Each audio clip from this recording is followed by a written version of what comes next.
Hey everybody, it's Mike Wagner Show. Powered by Studios. Visit online at SonicWebStudios.com for all your needs. Look on a professional website without breaking your budget. Sonic Web Studios is the answer. Sonic Web Studios offers fast, affordable custom web designs that blow the competition away. Call today at 1-800-303-3960. That's 1-800-303-3960. Or email at SonicWebStudios.com. Mention Mike Wagner Show, 10% off your first order. Sonic Web Studios. Take your image to the next level. Also, the Mike Wagner Show can be heard on the MikeWagnerShow.com. You can check our Facebook page at Facebook.com/the Mike Wagner Show. You can download and listen on Facebook, SoundCloud, Spreaker, Spotify, and iHeartRadio.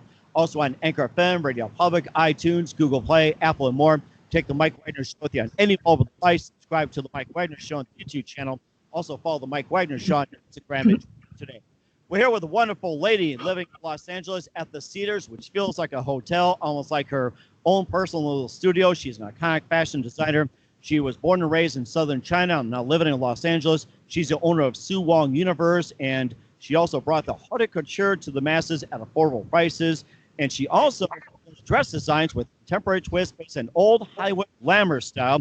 And live, ladies and gentlemen, from the beautiful Cedars, and it makes me want to stay, almost like a hotel, checks in the mail, and I'm going to send it up to her live, ladies and gentlemen, from beautiful Los Angeles, Sue Wong. Sue, good morning, good afternoon, good evening. Thanks for joining us today. Hi, Mike, and audience. Thank you so much for having me. I'm really deeply honored to be on your show. And no, the Cedars is not a hotel. It is my personal iconic home. If you want me to, I can tell you a little bit about its glorious and illustrious history. It was conceived in the 20s. It actually took about 5 years to build. So it was started in 1921, finished in 1926, and it was the child, the creative child, that was birthed by a visionary French artist by the name of Maurice Tournier, who came from Paris to Los Angeles to Hollywood at the height of the silent golden era of Hollywood. And it sits in the hills of Hollywood East, which is also known as Los Feliz. And, you had really iconic people living here, such as the Cecil B. DeMille. The Cecil B. DeMille mansion was recently purchased by Angelina Jolie. And a portion of that property was lopped off by Cecil B. DeMille and given to his best friend, Charlie Chaplin.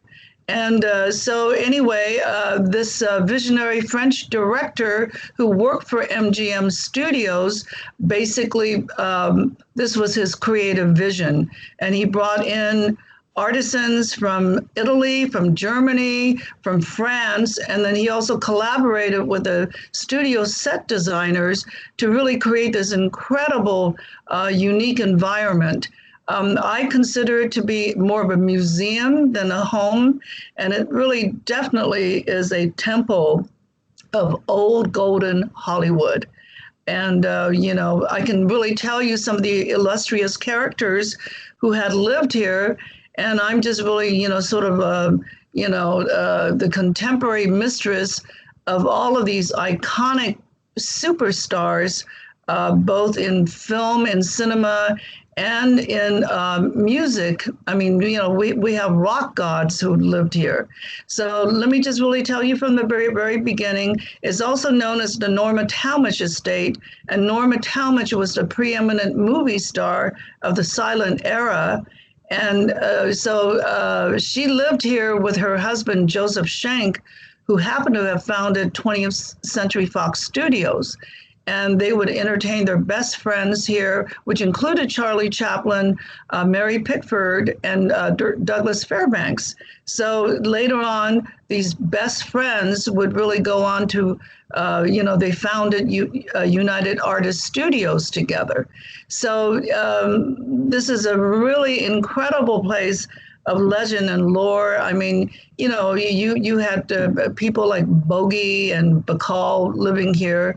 This was the original Hollywood, and Wilshire Boulevard in the old historical Wilshire Boulevard district was where you really had all the stars really hanging out in places like Perino's or the Coconut Grove inside the Ambassador Hotel. So, it's really a place that's teeming with history. So, are there ghosts and spirits living in the Cedars? I would say definitely yes, because my housekeeper has seen 3 of them already. That makes you wonder, who are the ghosts? Well, I feel really privileged and honored to really be at the Cedars as her current mistress and her current chatelaine, if you will, because this is a magical vortex where so many famous people have lived here. And I was really told by an energy worker friend of mine who walked in and immediately said, this really is a magical vortex. And always over the decades, famous people, the accomplished greats have always been drawn to the energy of the Cedars because it sits on this very magical hill, which happens to be a power point of Los Angeles. So there's an energy that runs through the Cedars, and so many creative energies have really, lived here, come through here, and I'm just really very honored to really be a part of that creative lineage. So let me just really tell you from the beginning. So Maurice Tounier, who was a visionary screenwriter and director for MGM, built it, and so he decided to really sell it before it was completely finished. And the reason why he was, his wife in Paris was threatening to divorce him. He got into a tiff with Louis B. Mayer and Samuel Goldwyn. So he basically sold the property, which used to be on 15 glorious acres with, the main gate right at Los Feliz. And so the house really sits on top of this hill. And so it just really had terrace fountains and gorgeous gardens. There was a lake at the bottom of the hill. It was just really, she was considered to have been the grande dame of her day. So after Norma Talmadge and Joe Schenck lived here, I believe Errol Flynn lived here. And after Errol Flynn, Howard Hughes lived here. And you can just even look it up on the internet. And it just really showed this address as his primary residence in the early 30s. I remember something about just having an address like that. He was just so reclusive, elusive, and just eccentric. And I can imagine having Howard Hughes, this address, that address, and he could just make up his own address. I mean, he was just. No, I think the reclusiveness and the eccentricity came much later. This was in the early 30s when he was really, trying to make it as a movie producer, and he was dating all these glamorous movie stars back in those days. So that was really long before he kind of got very weird and eccentric, So Howard Hughes lived here. And he used to love playing the grand piano in my solarium. And the guy who delivered the piano to him was none other than a struggling opera, singer by the name of Mario Lanza, who eventually became very famous, as you know. So then, yes. So then the horror star who played Count Dracula, Bela Lugosi, lived here. And because he lived here, Johnny Depp, decades later, lived here to vibe in on Bela Lugosi for his role as Ed Wood in that movie, Ed Wood, by Tim Burton. And if you remember, Martin Landau, gave an award-winning performance as Dracula, or as, Bela Lugosi, actually, in that movie. And he won the Best Supporting Actress for the whole year. So then, basically Marilyn Monroe used to really love partying here. And then in the 60s, it became this really incredible, iconic rock palace. So you had, all the super rock gods living here, from Jim Morrison to Jimi Hendrix to Lou Reed and the Velvet Underground. Andy Warhol used to really stay here when he came to visit from the East Coast, because don't forget, the Velvet Underground was unofficially his band, with Lou Reed.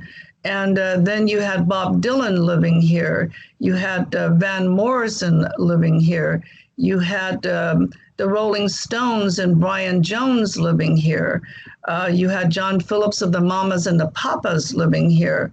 And then in 1968, the iconic movie Easy Rider was filmed here.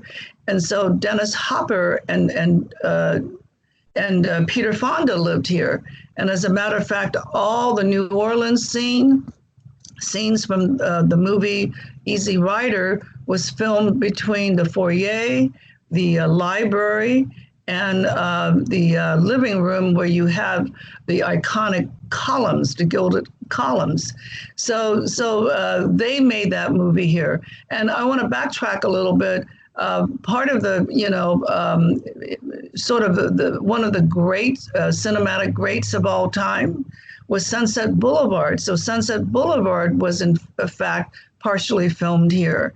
And remember, it really, had some immortal lines like, "Mr. DeMille, I'm ready for my close-up." That was from Sunset Boulevard. So that was Gloria Swanson's comeback, and she starred opposite a very hunky William Holden. And in the end, she shoots him dead, if you remember, when he, starts to leave her.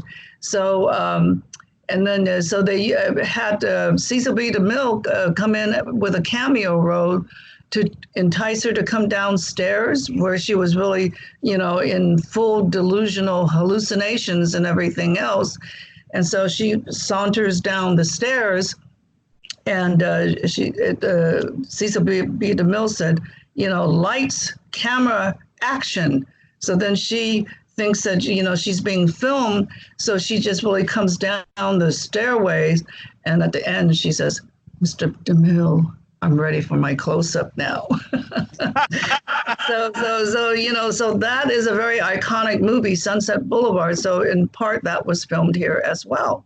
So the house has really so many, iconic, personalities, superstars, musical royalty who lived here. And so it's always attracted really the top of the line creative people and creative artists. And, so I'm just really happy to really be her temporal steward.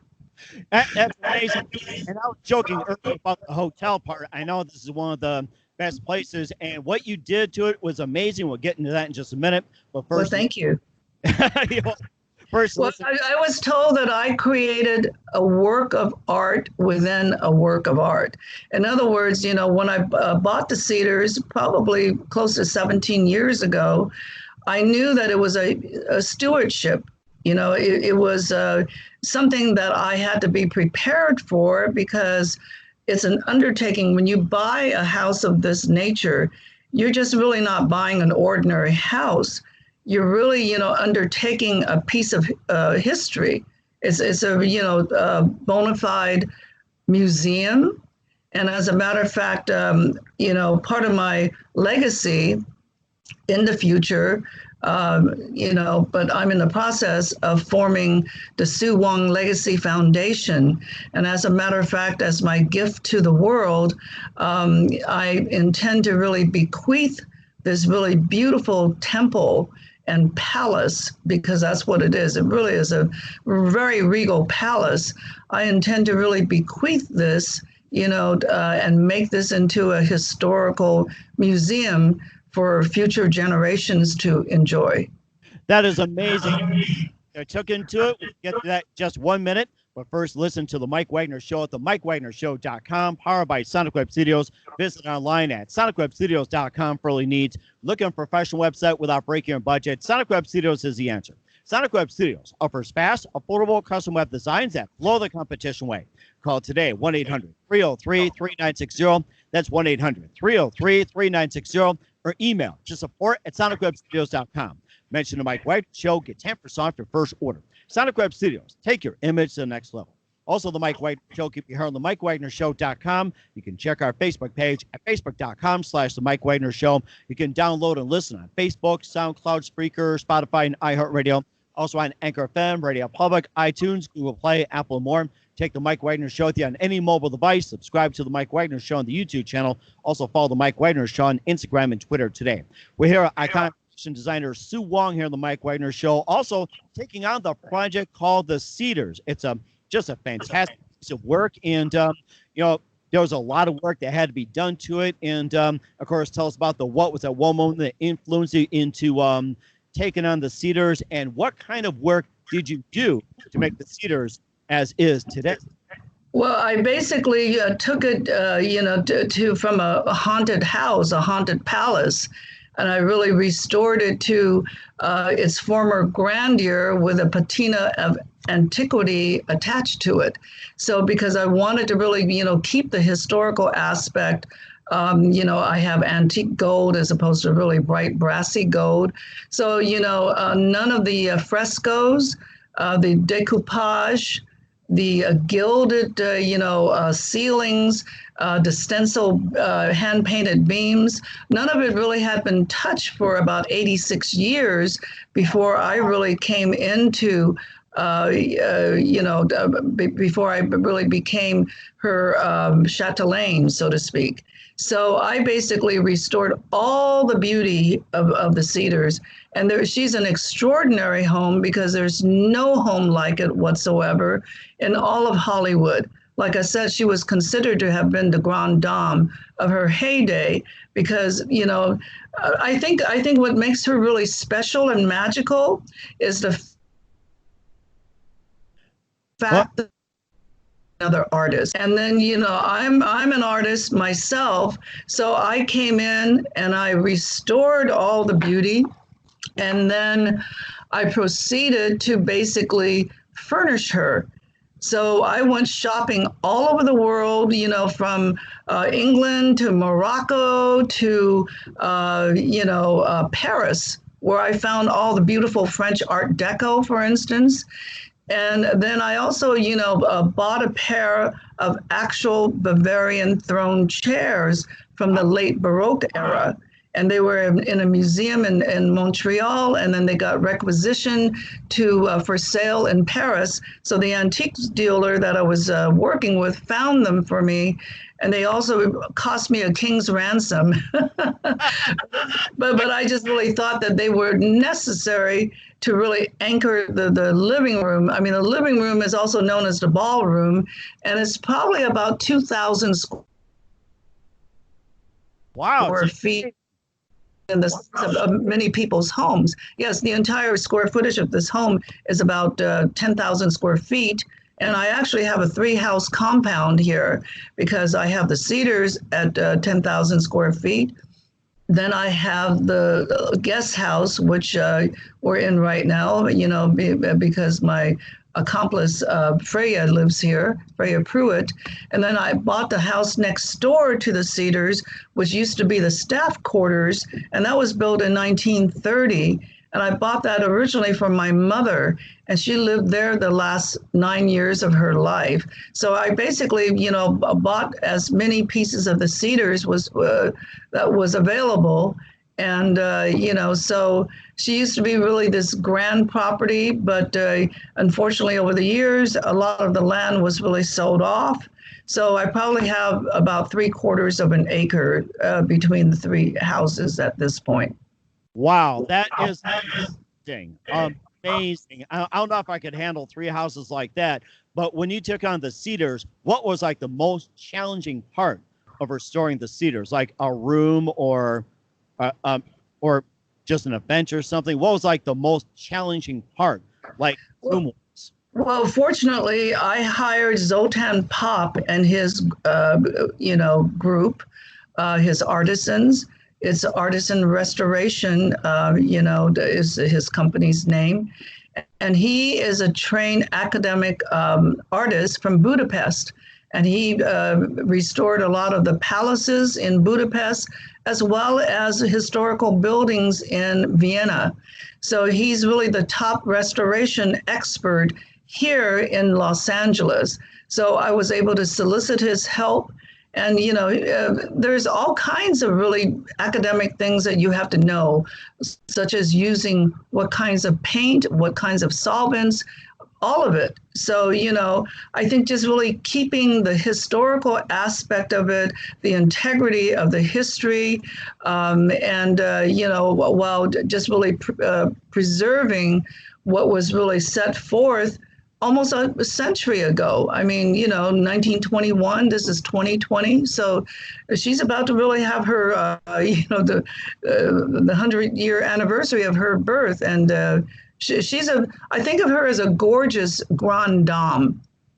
And she's very elegant. You don't really see homes like her anymore. And definitely, there's no other Cedars, because no other house really has the details.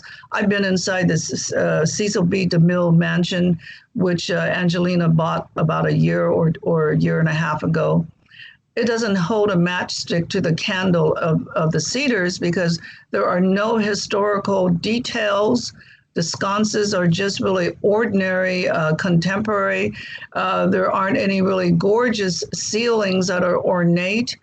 It just, to me, looks like Better Homes and Gardens, but this looks like a palazzo, and it is a palace.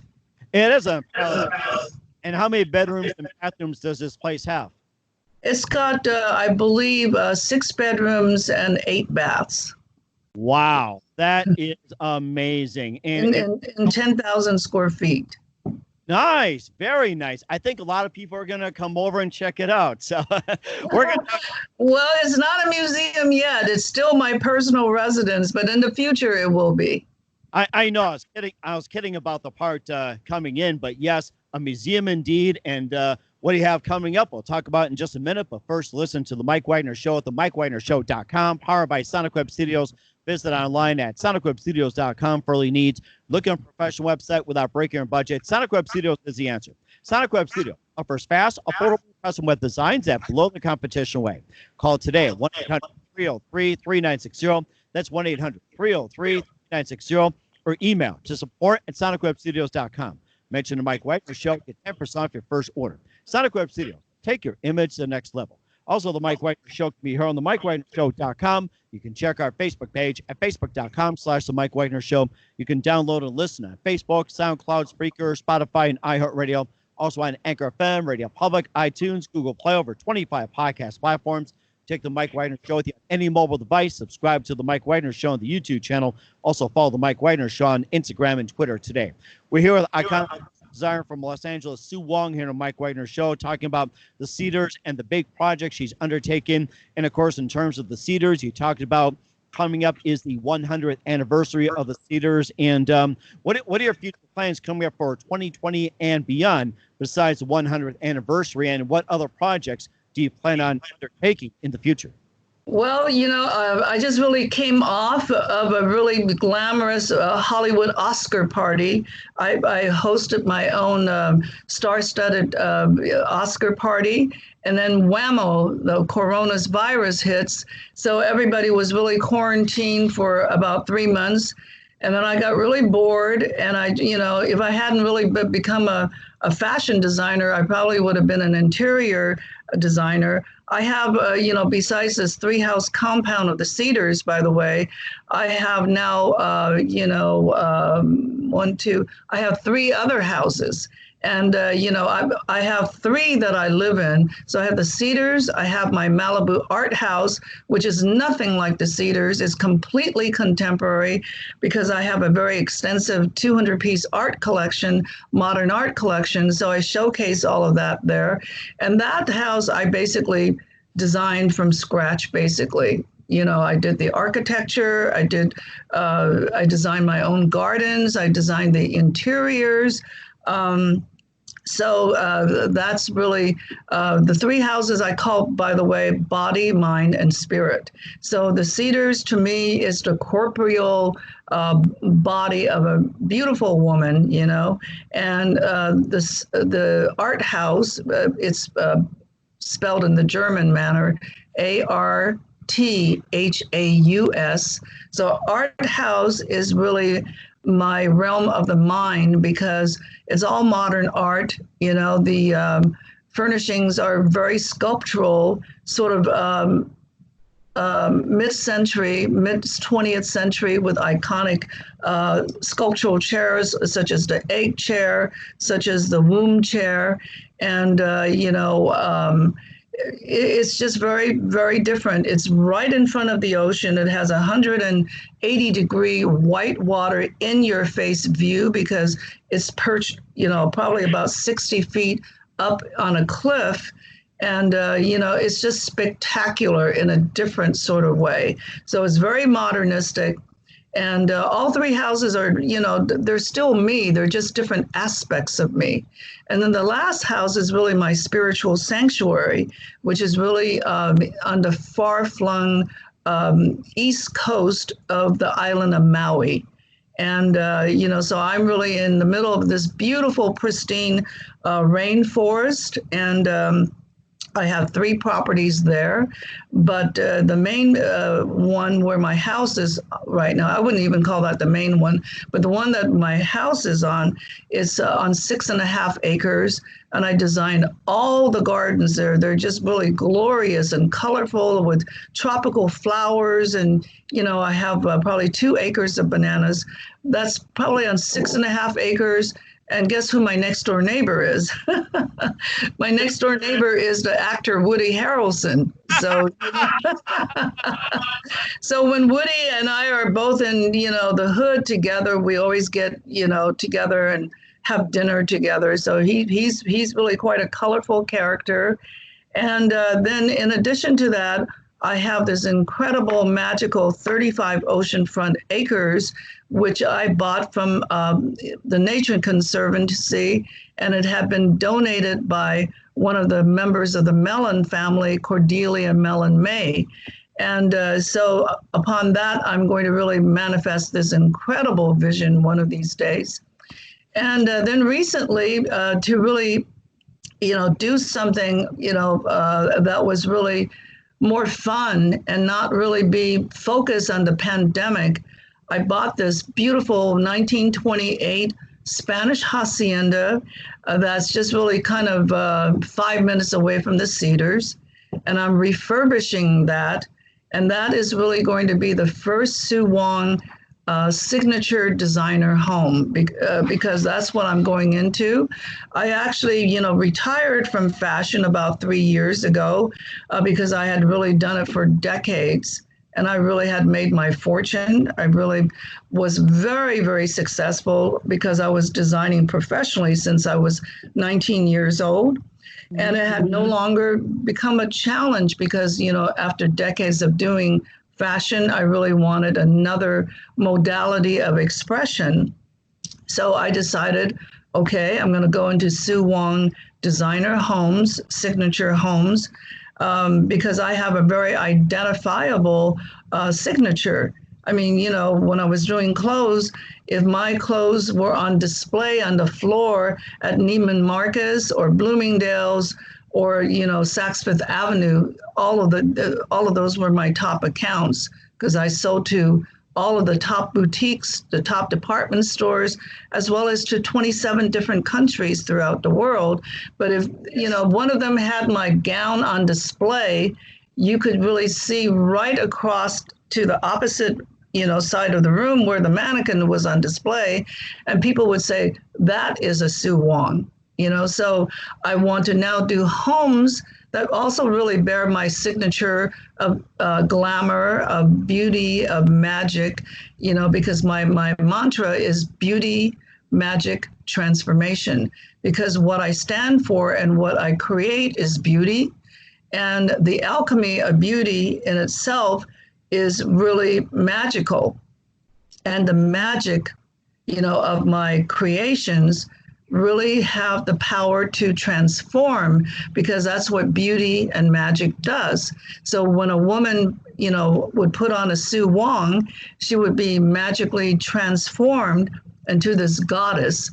And when I was really doing fashion, that basically was really my mission, is to really connect women with their feminine divine, that sort of like eternal feminine element, which was really honored through my clothes because they were quintessentially feminine, romantic, beautiful, evocative of the 1920s, 1930s, 1940s, or of the Victorian era, because I think at my core, I'm one of these, diehard, hopeless romantics. So I've always gravitated towards the era of the 1920s and 1930s. And of course, I owned a quintessential 1920s glamorous Hollywood home, the Cedars. That is amazing. Just asked about what era would you live in, but I think you answered that question very well. And when I think about all the homes you have and all the work you put in and the clothes and everything, I said to myself, wow, that is very amazing. I got to say that. Very amazing. Thank you. Well, so eventually this will also morph into Sue Wong boutique hotels, but I'm starting with the signature homes. And, I have other huge projects that I'm doing.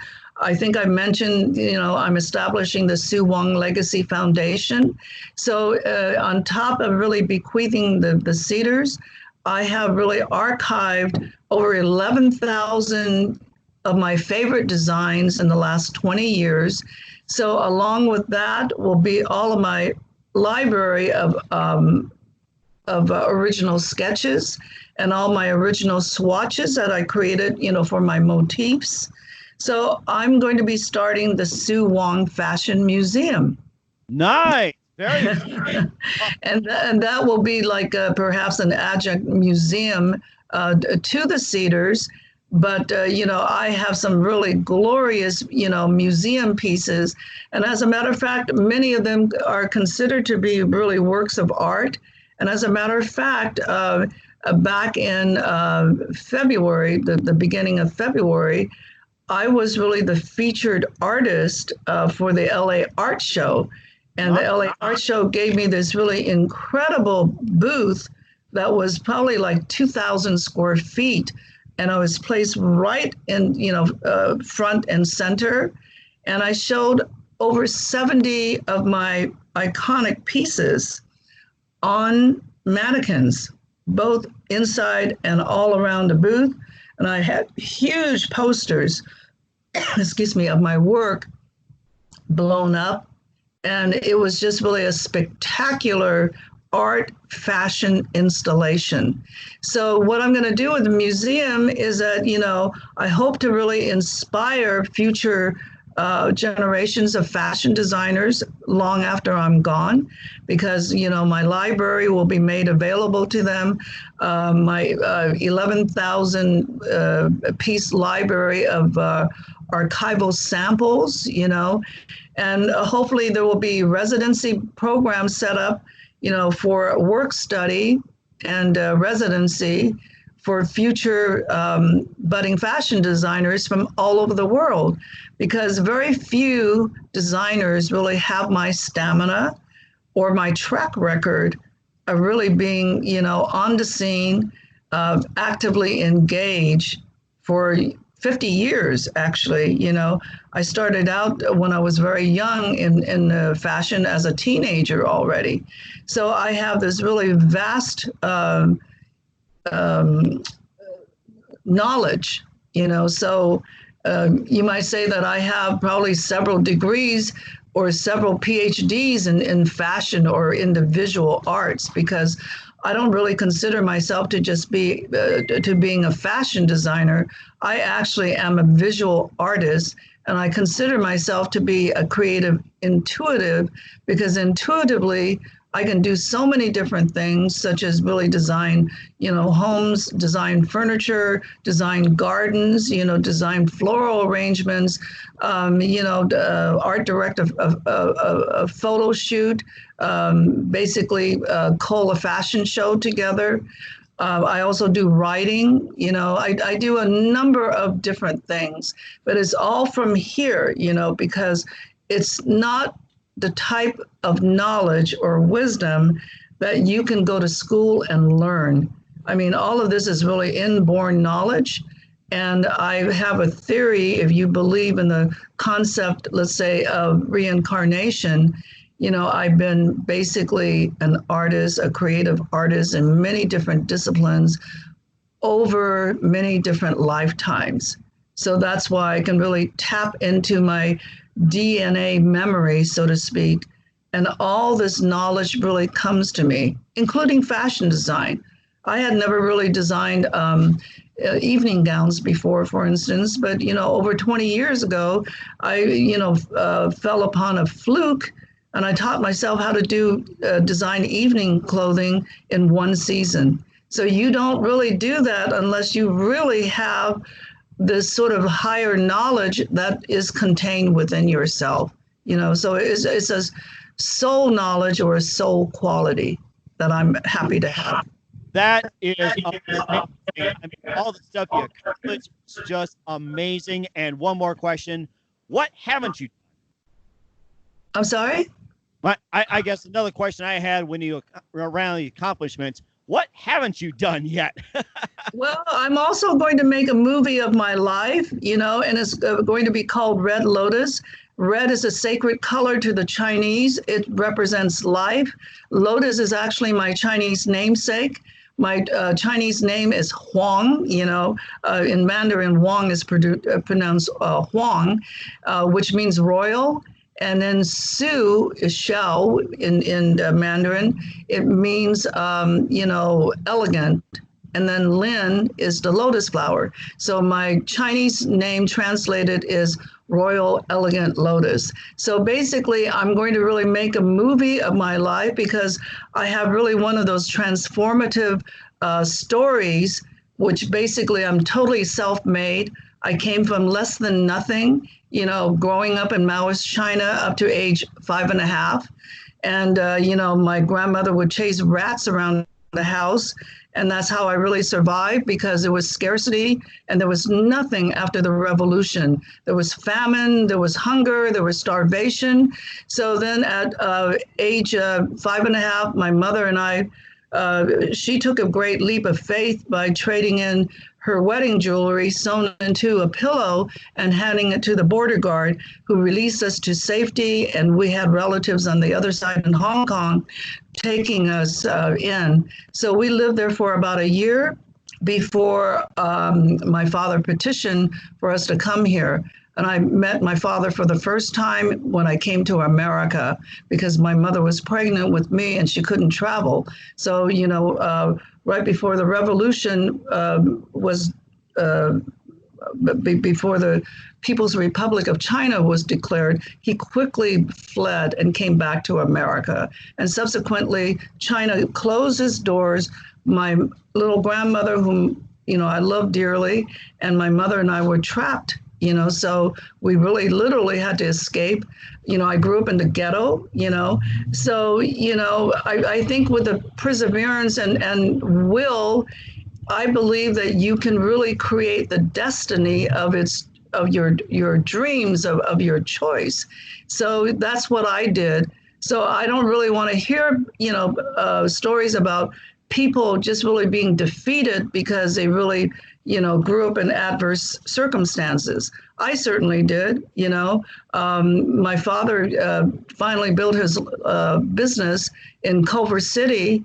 And, so I grew up in suburbia, but, downstairs was the business, and upstairs we lived in a little apartment. And that's how I grew up, helping my parents work in their Chinese laundry until I was 16.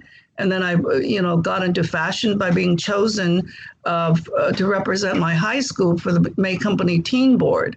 So, originally wanted to be a fine artist, but my parents would have, nothing to do with that. So I went into fashion as a sideline. But I don't really have any regrets because it's been a great career for me.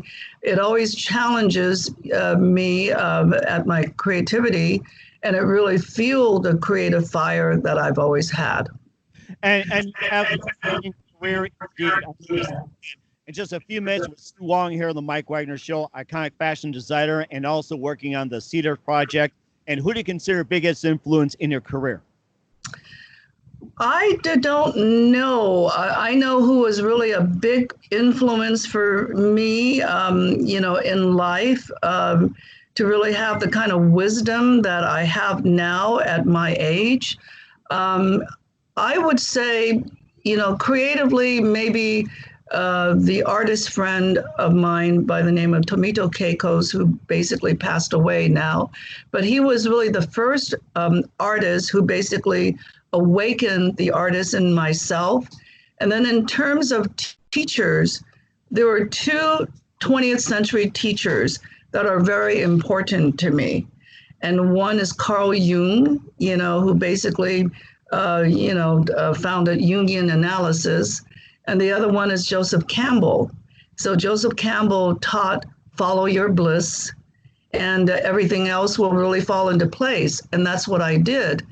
And so when I set out early in life, I didn't really set out to really be the most successful or the most wealthy fashion designer, but I wanted to be the best fashion designer. And so that's what I did. I basically lived my art, and in a way, my life has been my art, and my art has really been my life. So you could really say that I'm really, a pure artist through and through. And that's really the enlivened life, the passionate life, and the awakened life. And that's the way I like to live. And that is fantastic advice you can give that point. Yes. Thank you so much. Okay. And once again, Sue Wong, iconic fashion designer, and also working on a Cedars project and a Mike Wagner Show. A big thank you for your time. You've been fantastic. Looking forward to Mike. 2020. And just a few more things. Tell us once again your upcoming projects. What's your website? How do people contact you, and where can people check out your works, or even say, or purchase, or just check out? Well, I'm very active on Facebook. I have a really unique Facebook. It's Sue Wong Fashion. My personal page is very alive. I post on philosophy, on spirituality, on fashion, on beauty, on architecture, on cinema, on literature, on anything that really floats my boat, but anything to do with culture and beauty. That's what I'm really drawn to. My Instagram is also Sue Wong Fashion. And you can also really go on my website to see the celebrities that I've dressed, to see examples of my work, and that's basically SueWong.com. That's fantastic. Big thank you for your time. You've been fantastic. Looking forward to coming soon, and keep this up to date. Love to have back on 2020 and beyond. You've been fantastic. Thank you, Mike, and thank you for having me on your show.